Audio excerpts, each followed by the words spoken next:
Hello, one and all. Welcome back to Americans Learn. My name is Kit. Everything that has a beginning has an end. We have reached our final journey in Gaul with the Battle of Alesia. So, we started off this campaign glorious and with good intentions with Gaius Julius Caesar. So before we play this video, please be sure to like, comment, share, and subscribe, and hit that ring bell notification. That way you're made aware when we upload new content onto our YouTube channel. And as always, please support the original content creators. For all the videos that we post up here, we give the original link to where you can see the video, and please support the content creators because a lot of time and effort is made into making these videos. But without further ado, we enter into Alesia to finally end the treasonous rebels led by Vercingetorix. So let's get ready to play this video in a 3, a 2, a 1. While Caesar was fighting a losing battle against Vercingetorix at Gergovia, his best legate, Titus Labienus, was sent to deal with rebellions in northern Gaul. Local Gauls, emboldened by Vercingetorix and led by Camilligenus. Side note, I always thought that Mark Antony was his loyal right hand. But I guess Labienus is Caesar's right hand. I'm very curious about Mark Antony's overall position with Caesar, because and maybe it's because mostly, you know, what we're taught about with ancient Rome is Caesar, of course, crossing the Rubicon, and of course there's Julius Caesar, Mark Antony, Augustus, Cicero, but I guess I just guess that we don't really hear much about Caesar's other commanders, so that's interesting. Were consolidating around modern Paris, which was called Lutetia at that time and was the capital of the Parisii. Labienus had left a legion near Agedincum in order to have a supply line to Caesar and marched with 4 more legions towards Lutetia. His troops took Metlosidum along the way, but their attempts to cross the river Seine were blocked by Camilligenus. Labienus was forced to retreat back to Metlosidum. Luckily for him, his scouts had found another crossing near Metlosidum. He crossed there and moved against the Gauls. However, Camilligenus used Vercingetorix's scorched earth tactic, burning Lutetia and retreating to the swamps beyond. At the same time, Labienus learned about Caesar's defeat at Gergovia, which provoked a big Gallic tribe called Bellovaci, led by Corius, to rebel. So he knew that he had to retreat beyond the Seine and unite with his legion in Agedincum. Labienus' decision to divide his forces into 3 provoked Camilligenus into attacking him to the south of Lutetia without waiting for the Bellovaci, and in the ensuing battle, the Romans used the fact that their divided forces were closer to each other. Each group supported the other, and the legions managed to defeat the Gauls with ease. Camilligenus was killed in the process, which slowed down the Take that, you foul traitor. consolidation of the anti-Roman rebellion in northern Gaul. Caesar and Labienus both retreated towards Agedincum, where they united their forces. Everything that Caesar has conquered, all of it, look at the map as it progresses. Everything is being retaken by the Gauls. All that work, all those years of campaigning.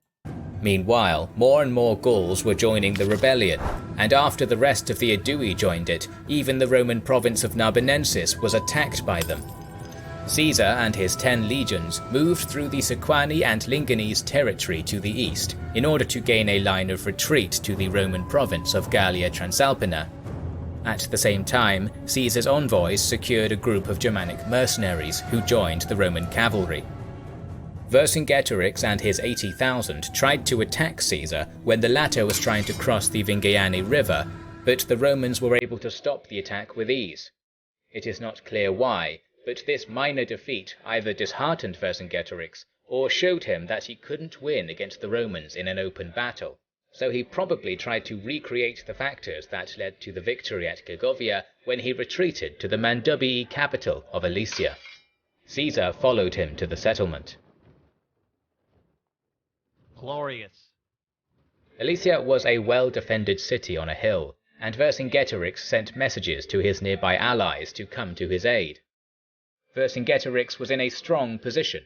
He outnumbered Caesar, commanding a force of up to 80,000 men, and was surrounded by allies who would be able to quickly send men to reinforce him. From his position, it should be a simple rerun of Gergovia. He would wait on the high ground for his allies to arrive so they could either disrupt the Roman supply lines or attack them in the rear. Caesar had learnt his lesson, though. Despite his smaller numbers, he immediately began the work of fully surrounding and besieging Alesia, something which Vercingetorix had been able to prevent him doing at Gergovia. The Romans began constructing a 16-kilometer wall, fully encircling the entire city, complete with palisades, trenches, and towers, hoping to cut off any... This is a marvel of Roman engineering and what they were capable of doing, especially with the amount of hostile forces surrounding Caesar and his legions. I mean, they're outnumbered. There's 80,000 forces in the city, plus a civilian population, and then you got the countless other numerous reinforcements of Vercingetorix's allies. This is incredible in regards to siege warfare and defending against enemy onslaughts. Any escape. Vercingetorix sent his cavalry out to try and disrupt these works, but the legions were able to form a defensive line to hold them, while the German auxiliaries flanked around the side. The Germans proved to be vital to the Roman cause, and their superior horsemanship forced the Gallic cavalry to retreat back into the city, killing many as they were funneled into the narrow gates. Realizing that he would soon be completely surrounded, Vercingetorix decided to send out what was left of his cavalry at night to sneak past the Roman line and head to the nearby tribes to request reinforcements as soon as possible. Upon completing the first wall, Caesar learned from some Gallic deserters that these messengers had been sent, and so constructed a second wall, this one almost 21 kilometers long and complete with 2 trenches and a moat, facing outwards to protect against any Gallic reinforcements, creating a donut-like structure with Alesia in the center. He next sent out huge foraging parties to collect enough food to sustain his troops for the next 30 days. In doing this, Caesar had effectively robbed Vercingetorix of his advantages. With the Romans thus defended and supplied, it was the Gauls who now faced a well-dug-in enemy, and it was now Vercingetorix whose time was running out. With an army of 80,000 men inside the city, plus the civilian population and no way of resupplying, it was only a matter of time before he was starved out. This was Caesar's magnum opus. Yes. Faced with a desperate situation, Vercingetorix made the difficult decision to expel anyone who wasn't going to be fighting: the old, the sick, women and children. He had hoped that Caesar would allow these people through the Roman defenses and... No, that's not going to happen. No, Vercingetorix. None of that's going to happen at all. With the precarious situation Julius Caesar is in, I mean, those civilians could also potentially give out information in regards to the siege work. No, not gonna happen. Don't even ask that stupid question again, Vercingetorix. ...to safety, but Caesar was not in a merciful mood. He refused to let them pass, and the civilians were left between the walls of Alesia and the Romans, imploring both sides for food and water, neither side relenting. Over the next few days, many died of starvation and thirst, the space between the armies becoming full of the dying and dead. The Gallic allies finally arrived to try and relieve the siege, under the command of Vercingetorix's cousin, the Cassivellaunus. It is hard to say precisely how many there were. Caesar claims that the number was as high as 250,000, with modern estimates suggesting... You know, again, we have to take... Again, Caesar is a great commander, a cunning politician, but man, does this guy like to write about propaganda about himself. 250,000... Are you sure, Caesar? Somewhere between 70 and 100,000. Whatever the true number was, all agree that the Romans were now significantly outnumbered, at least 2 to 1. On the first day of their arrival, they quickly filled in the first Roman trench and sent across a combined force of light infantry and cavalry to probe the defences, whilst the rest of the army set up camp. Caesar countered by sending out his own Germanic cavalry, and a fierce skirmish ensued.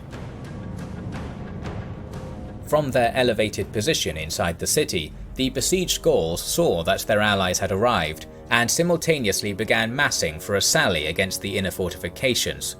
However, the Germans once again proved their skill, outmaneuvering and flanking their Gallic counterparts, forcing them back across the trench and into the Gallic camp.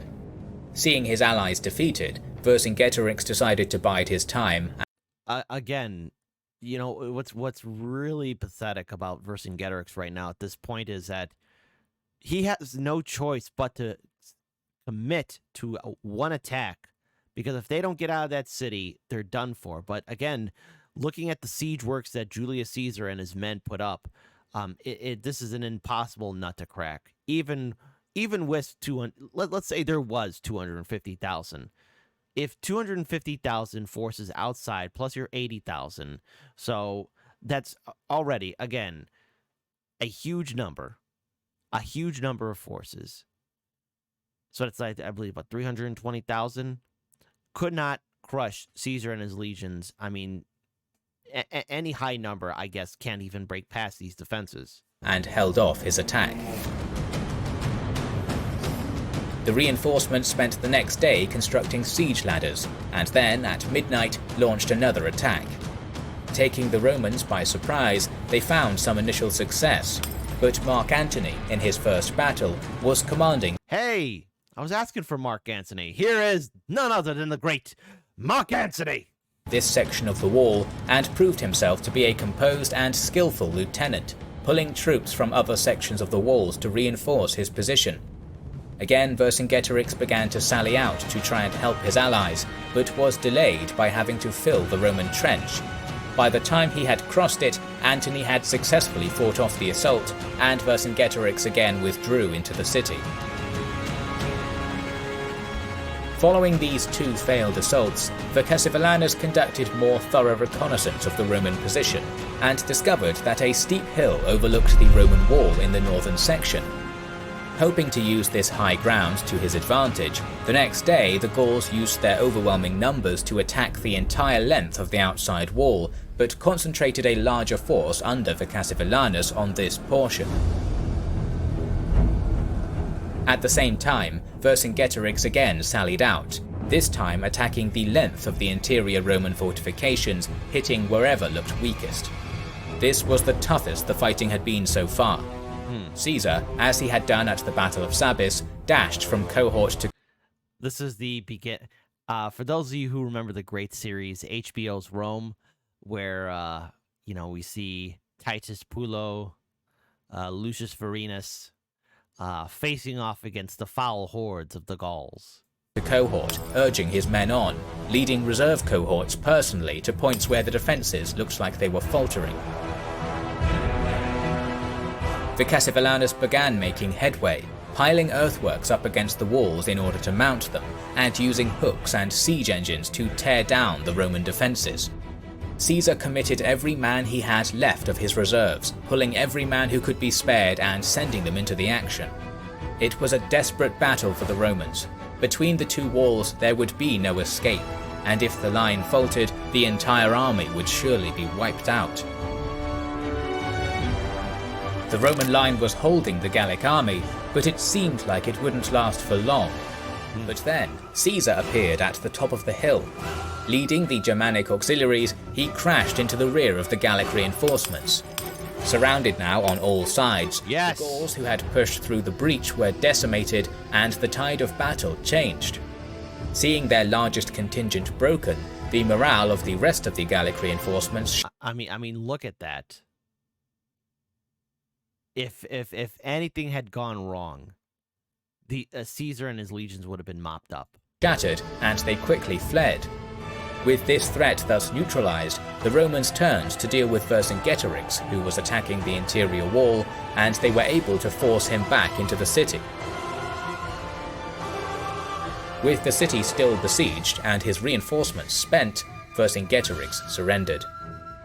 It is Victory! We've won, everyone! We conquered the Gauls! We did it! We saved Gaul! unknown how many Romans died, but the casualties must have been fairly significant given the intensity of the fighting, particularly at the point where the fortifications had been breached. The Gallic relief force suffered heavy casualties, the entirety of the besieged army in Alesia was either killed or enslaved, and both Vercassivellaunus and Vercingetorix were taken alive. That's right, Vercingetorix. Know that you have been beaten by somebody greater than you. The peacemaker, the hero, the champion of order and diplomacy, Gaius Julius Caesar. Well done, my fellow legionnaires. We did the right thing.